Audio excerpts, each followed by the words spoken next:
Di video Draw Story kali ini, aku akan bercerita tentang sebuah kasus tragis dan sangat tidak manusiawi yang dilakukan oleh seorang ayah kepada putrinya sendiri. Dikira menghilang saat usia 18 tahun, ternyata gadis ini diperkosa ayahnya selama 24 tahun dan dikurung di bawah tanah. Gadis bernama Elizabeth Frizzell tidak pernah menyangka akan mengalami hal mengerikan dalam hidupnya. Elizabeth Frizzell menghabiskan hidupnya 24 tahun di tahanan ruang bawah tanah rumahnya. Di sana ia berulang kali disiksa oleh ayahnya sendiri, yaitu Joseph Frizzell.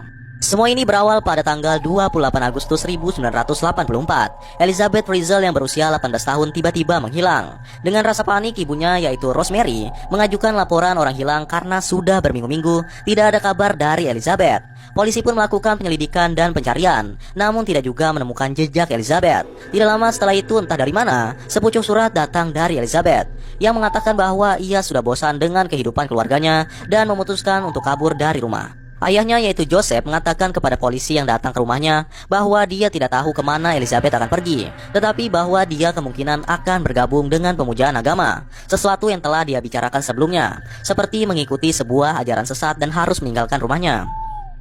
Tetapi sebenarnya Joseph Frizzell tahu persis di mana putrinya itu berada, karena sebenarnya dialah yang mengurung Elizabeth dan merekayasa kehilangannya. Dia berada hanya sekitar 6 meter di bawah tempat polisi itu berdiri. Jadi ceritanya pada 28 Agustus 1984, Joseph memanggil putrinya ke ruang bawah tanah rumah keluarganya. Dia ingin memasang kembali pintu ruang bawah tanah yang baru saja direnovasi dan membutuhkan bantuan untuk membawanya. Ketika Elizabeth memegangi pintu, Joseph memperbaiki pintu itu. Begitu Elizabeth memegang engsel pintu itu, dia mengayunkannya sampai terbuka hingga memaksa Elizabeth masuk dan membuatnya terjatuh sampai pingsan dengan handuk yang sudah basah kuyup oleh obat bius. Dan Elizabeth tidak pernah menyangka selama 24 tahun ke depan, bagian dalam ruang bawah tanah berginding tanah itu akan menjadi satu-satunya hal yang akan dilihat Elizabeth.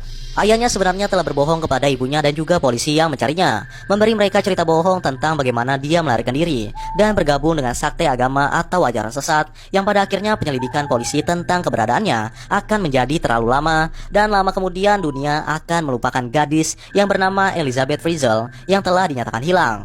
Tapi Joseph Frizzell tidak akan pernah lupa, karena dia yang telah mengurungnya.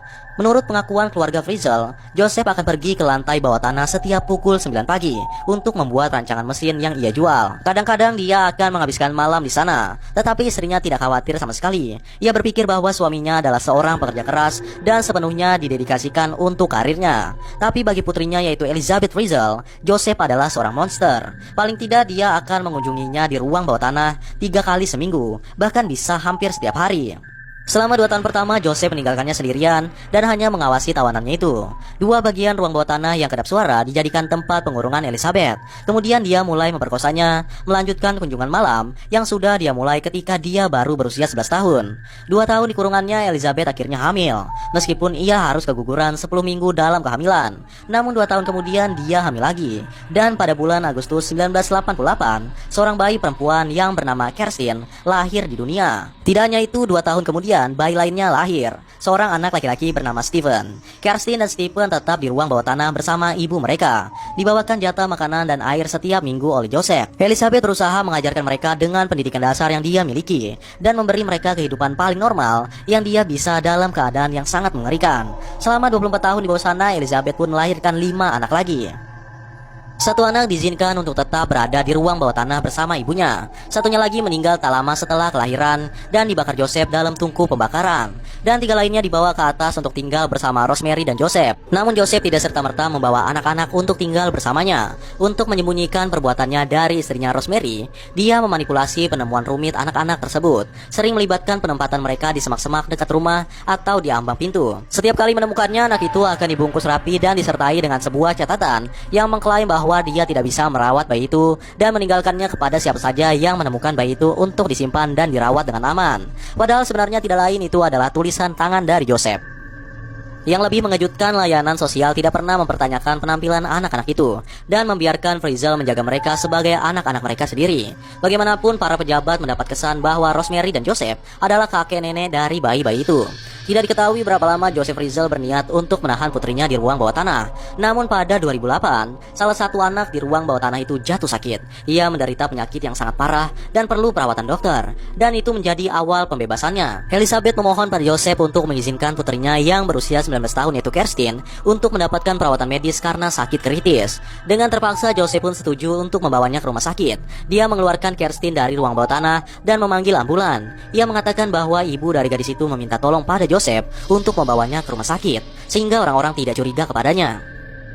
Selama seminggu di rumah sakit, polisi menanyai Kerstin dan informasi tentang keluarganya. Namun tidak ada yang didapat karena tidak ada keluarga yang dapat dibicarakan. Polisi akhirnya menjadi curiga terhadap Joseph dan membuka kembali penyelidikan atas kehilangan Elizabeth Frizzell. Mereka mulai membaca surat-surat yang diduga dari Elizabeth. Lalu pada 26 April 2008, Joseph dengan terpaksa melepaskan Elizabeth dari ruang bawah tanah untuk pertama kalinya dalam 24 tahun karena ia sangat ingin melihat anaknya yang sakit. Elizabeth segera pergi ke rumah sakit untuk melihat putrinya, di mana staf rumah sakit memberitahu polisi tentang kedatangan seorang wanita yang sangat dianggap mencurigakan. Malam itu juga Elizabeth ditahan untuk ditanyai tentang penyakit putrinya dan juga kisah dari ayahnya. Setelah membuat janji kepada polisi bahwa dia tidak akan bertemu dengan ayahnya lagi, Elizabeth Frizzell menceritakan kisah pemenjaraannya selama 24 tahun itu. Dia menjelaskan bahwa ayahnya menahannya di ruang bawah tanah dan dia melahirkan 7 anak. Dia menjelaskan bahwa Joseph adalah anak dari ke-7 anaknya itu. Joseph akan turun pada malam hari, membuat dia menonton film porno dan kemudian memperkosanya. Dia menjelaskan bahwa dia telah dilecehkan sejak dia berusia 11 tahun. Malam itu juga polisi langsung menangkap Joseph Frizzell atas kejahatan yang tidak manusiawi yang ia perbuat selama ini terhadap putrinya sendiri. Setelah penangkapan, anak-anak di ruang bawah tanah juga dibebaskan, dan istri Joseph tidak ditangkap karena diduga ia tidak tahu apa-apa tentang peristiwa yang terjadi tepat di bawah lantai rumahnya. Para penyewa yang tinggal di apartemen di lantai pertama rumah Frizzell juga tidak pernah tahu apa yang terjadi tepat di bawah mereka, karena Joseph sering mengatakan semua suara di bawah tanah itu adalah akibat adanya pipa yang salah dan pemanasan yang berisik. Mereka tidak tahu kalau sebenarnya terjadi penganiayaan selama 24 tahun di bawah sana. Joseph pun akhirnya dikurung dan dijatuhi hukuman pidana, yaitu dipenjara seumur hidup. Hingga kini Elizabeth Frizzell hidup di bawah identitas baru di sebuah desa rahasia yang ada di Australia. Upaya untuk menyembunyikan identitas barunya itu dibuat untuk menjaga masa lalunya agar disembunyikan dari media dan membiarkannya menjalani kehidupan barunya. Namun bagaimanapun juga ia tidak akan pernah bisa melupakan trauma akibat kejadian di ruang bawah tanah selama 24 tahun tersebut. Anyway guys, kerasa itu saja untuk video True Story kali ini. Semoga kalian suka dan juga terhibur. And yeah, thanks for watching guys. Until next time and stay cool. Bye bye.